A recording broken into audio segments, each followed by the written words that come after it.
আসসালামু আলাইকুম। আছি আমরা মেঘের রাজ্য কেওক্যারাডো। আজকে প্রচুর পরিমাণে মেঘ দেখা যাচ্ছে। আমরা আছি সমুদ্রপৃষ্ঠ থেকে প্রায় ৩২০০ ফিট উপরে, বাংলাদেশের সর্বোচ্চ চূড়া কেওক্যারাডো। তো চারপাশে দেখতে পাচ্ছেন প্রচণ্ড মেঘ।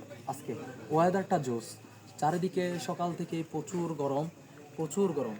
এক কথায় গরমের জন্য অতিষ্ঠ হয়ে যাচ্ছি, কিন্তু এই কেওক্যারাডো এসেই মনটা ভালো হয়ে গেল। এই চারপাশে দেখতে পাচ্ছেন কত পর্যটক এসেছেন এখানে। চারপাশের মেঘের সৌন্দর্য, এত মেঘ শরীরে যে একটা ছোঁয়া দিচ্ছে, যার কারণে শরীরটা একদম ঠান্ডা হয়ে গেছে।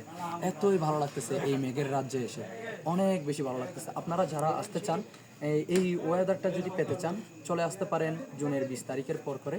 ইনশাল্লাহ এরকম সুন্দর ওয়েদার পাবেন।